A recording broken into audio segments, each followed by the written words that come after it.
What's up, Top 10 fam? Hope you're having an awesome day. I'm your host Ayman Hasan and welcome back to another video. Now I'm all for shortcuts. Honestly, I take the shadiest path to the subway station every morning on my way to work, and I may get stared down by multiple weirdos on the way, but it does save me at least like 7 minutes. And in the morning, those 7 minutes are precious, people. But ask me if I would take that shortcut at 11 PM, 12 AM, my answer would be 100% no. But some people are a lot more ballsy and daring than me, so on that note, these are the top 10 scary shortcuts you should never take. Starting us off with number 10 are 100 bites. Now in July of this year, Melvin Olds Jr. was going to his home near Lake Placid and decided that taking a shortcut was the best course of action. But after failing to come home that day, his fiancée got worried and called the police. On that same day, Melvin's body was found in a wooded area covered in 100 dog bites. Authorities claimed the bites alone aren't enough evidence to suggest the dogs alone killed him, but it's pretty evident. 6 dogs got captured in the area and their bite sizes all matched the wounds on Melvin's body. The sheriff said he encountered work bite cases often, but a pack of dogs attacking someone is something he's rarely ever seen. Just imagine just walking home, thinking about all the things you have to do that night, all the things you have to do the next day, and then you get mauled by a group of dogs. I feel like feral dogs are usually aggressive, but they tend to leave you alone, but when they're in a pack, well, pack mentality, folks, you know how it goes. Coming in at number 9 is the mistake. Well, this whole list is a mistake, really. But Reddit user Daisy Lee 59 recalled the story from when she was 12. Her and her friend Stacy were walking to a garden near an empty building where her and her friends usually hung out. First off, no 12-year-old should be hanging around near empty buildings. That's just cause for concern. But anyway, when they got there, a creepy blonde guy approached them asking about bus routes and whatnot, and then he started touching Daisy's boob and both girls literally screamed and ran away. Mortified, she told her dad the story but played it down to make them worry less and just tried to put it behind her. A few hours later, she went to a swing park with her friends, and a while later the same blonde guy emerged from a shortcut coming into the park along with a friend, except now he was in different clothes and wearing a hat. Not suspicious at all. Stacy saw him first and ran to get Daisy's dad as Daisy and a few friends followed the guys. Thankfully, a van came hurtling down the street a few minutes later containing her dad, her uncle, and their friend. They got out of the van with the bats and the guy stared at Daisy shouting, "Tell them it wasn't me, I didn't do it." The guy with him ended up being his brother, and he says, "Oh damn, he's done it again." Before Daisy's dad and co could kill him, they called the police and the dude pleaded guilty in court to most likely being a pedophile. Ugh. At number 8 we have the flashback. Redditor Flamingo Carnage recalled a story from his childhood when he was around 11 years old. Now the locale city marathon was going on that day and some of his mum's friends were taking part, so he went along with her to cheer them on. As the runners went on the track, the user and his mum took shortcuts around the city to get there before them. One of these shortcuts took them to a bridge that ended in an intersection. Mind you, it was broad daylight, it was hella crowded there, so nothing was really creepy at the time. At one point the user was just looking at his shoes, and when he looked up he saw a young woman just standing close in front of him whispering at him and crying. He couldn't understand anything she was saying and she looked really deranged. Extremely skinny, her skin was very pale and dirty, and all her clothes were dirty and damaged as well. The weirdest part was no one was acknowledging she was there, even his overcautious mum wasn't even batting an eyelid. When the light changed, they quickly crossed the road, and when he looked back he didn't see the woman cross the street with them. She just disappeared into thin air. The more he thought about it, the more he felt like the woman had fallen into some kind of muddy water or something and then let her clothes just dry on her. As he grew up a few years later, he learned that many people committed suicide by jumping off that bridge into the river below it. So in taking this shortcut when he was 11, he encountered a ghost. Honestly, to avoid that, I can take the 7 extra minutes on the chin, no problem at all. Filling our number 7 slot is the parking lot. In Feb of this year, a business called the Burlington Police Department claiming they found an unresponsive man lying in the snow in their parking lot. Police tried to resuscitate him when they got there but failed, and he was pronounced dead on the scene. The guy was later identified as 19-year-old Connor Gage, who was walking back to university late at night on a Friday and decided to take a shortcut through the parking lot. He came upon a fence he couldn't pass, and it being -1 to -4 degrees that night, he died from cold exposure. But what I don't get in this story is, why did he stay by the fence? Why didn't he just take the long way back? What was his plan? I guess I'll never know, and neither will you guys. Now at number 6 is The Door. Redditor Thriving on Joy shared the story of her haunted school. Way back in the day, her school was an all-girls boarding school that had a fancy bell tower. Apparently, a girl was pushed off the bell tower and died instantly when she landed on the ground because she broke her neck. Since then, people have always believed the girl haunts the school despite the bell tower not being there anymore. The door leading up to where the bell tower was sealed ages ago, but the stores leading up to the door are just a bit weird. A guide dog at the school would always whine and back up and refuse to go near the stairwell, so it's clear it was sensing some bad juju around the stairwell. Anyway, the user took a shortcut through the maths corridor and ended up at the staircase, which she passed, and then was going towards the cafeteria when she realized it was really quiet.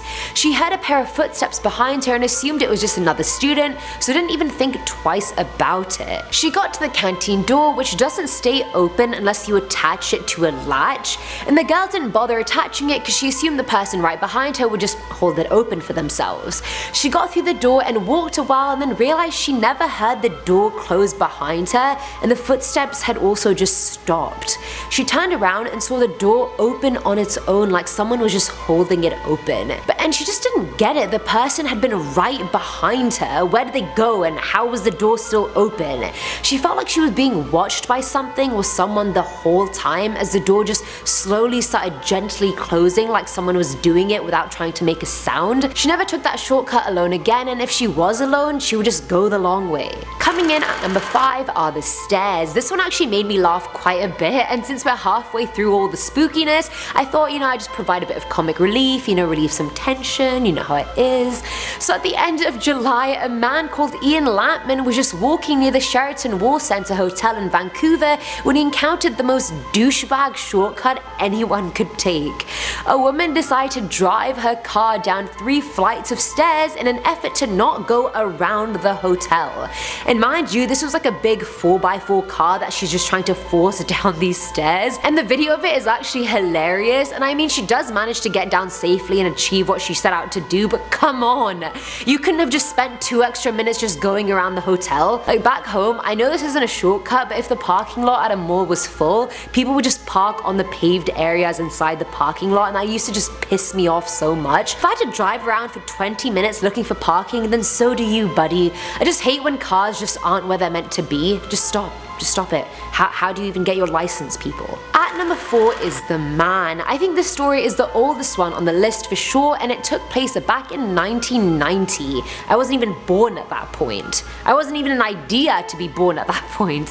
Either way, a 15-year-old girl was walking home on a Sunday at around 2:45 AM and decided to take a quick shortcut going behind a huge building at North Redwood Road in Salt Lake City. Why was a 15-year-old allowed out at like 3 AM? Where are your parents?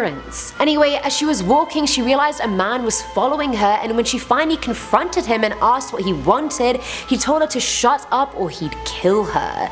The man then clamped his hand over her mouth, dragged her around the other side of the building, made her undress, and then raped her. When he was done, he wrapped her coat around her head and told her to count till 30 before taking it off. This is just disgusting. It doesn't matter, it can be 1990, it can be 2000, it can be 2019, and girls will honestly never feel safe walking alone anywhere. I know I don't, even in daylight. If I'm like alone, like I see like a creepy man, I'm just like Filling our number 3 slot is SKRT. Listen, you can hate me all you want. I saw the opportunity, I took it, I executed it, you're welcome. But anyway, in Feb of this year, a 30-year-old man in Edison, New Jersey was struck with the horrible idea to take a shortcut by scooting under a parked tractor trailer. This foolproof plan was ruined when the driver started the truck and started driving away. The man was hit by 4 rear tires and then dragged 10 feet. The driver driver had no idea he'd even hit someone and just continued driving until he was found hours later by authorities and made to come back and talk to investigators. How in any way, shape, form or world did that shortcut seem like a good idea? Who does that? I feel like this guy had to be on something or like drunk, I don't know. The end of this article though just killed me. It said it so seriously but I can't even. They ended it by saying the other pedestrian walked around the truck and was not struck. Yeah, no shit, honey. Of course he wasn't struck. Now at number 2 is Chainsaw Charlie. Reddit user Jason for Voorhees 2 was at his uncle's farm with some cousins having a perfect summer day. You know, skinny dipping in the lake, wrestling, you know how it goes. Jason decided to stay back and read by the lake, so his cousins went to their uncle's house without him, and mind you, the house was a while away from the farm. As Jason was making his way on his bike alone, he just crowned a hill when he suddenly felt a chill go through his spine. He felt acutely alone like I do every day. No, I'm just kidding, not really. Either way, he came to a fork in the road and remembered he'd always take the right with his uncle and that the left was a shortcut. On one of these rides, his uncle told Jason a story about a farmer who went mad with rage when he caught his daughter and her boyfriend having sex. He killed his whole family with a chainsaw, barbecued the parts, and then ate them. He was caught and executed way back when, but apparently his ghost still roamed the area with a chainsaw. At this point it was starting to get dark, so he decided to take the left, and a while later he stopped to pee, and as he was peeing he heard the faint hum buzz of a saw. He hurriedly got on his bike and went on his way, and on the way he encountered a graveyard and near it a decrepit abandoned house. He was going at the speed of a light and hit a massive stone that actually popped his front tire. At this point I feel like everything that could have gone wrong for Jason went wrong. As he was trying to fix his bike, he started hearing this rattling and it seemed to be getting closer and closer. He felt 5 sharp points touch his head and then his neck, and then his body went stiff. He left his bike, he didn't even look back, and just bombed it down the road to his uncle's house. Now I'm not saying he encountered Chainsaw Charlie, but I'm saying he encountered Chainsaw Charlie. And finally, at number 1 is the RIPTIDE. Google Maps is hands down the most helpful yet frustrating app I've ever used in my life. Half the time it barely works, the other half it's perfect, and more often than not it has me located in the middle of a building 3 blocks from where I actually am. So I'm not surprised that this Google Maps shortcut royally screwed over Remopita Pongi. He was in the middle of an 80-kilometer plus trek home from Opotiki to Kawerau when Google Maps told him if he took a shortcut swimming across a tidal estuary onto the Bay of Plenty, it would save him 25 kilometers. And after doing 80 kilometers already, I can see why that seemed tempting. He got into the water and was paddling along when a riptide came and swept him 2.5 kilometers out to sea. He was bobbing there for ages before luckily finding a piece of driftwood to hold onto. He stayed holding onto it for 3 hours before getting his iPhone out of his pocket, taking a selfie because priorities, and then calling for help.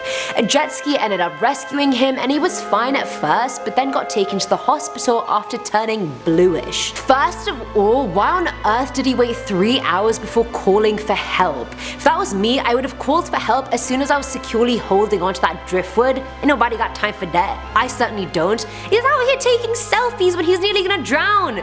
Man, that is not Instagram worthy. I'd insta it though. And that's it for today's video, guys. We already know taking shortcuts in life just isn't always the best solution. And I'm not talking deeply right now, I'm not talking about life shortcuts, I'm just talking, you know, travel shortcuts. This video made me learn, I feel like I'm talking like in an essay, this video made me learn that sometimes the extra 7 minutes needs to be done. You just have to swallow the bullet and take the long way and avoid the real life bullet that may have come your way in the shortcut. Let me know what you thought below, and as always, I'm your host Ayman Hasan, and I'll catch you in the next one. Bye!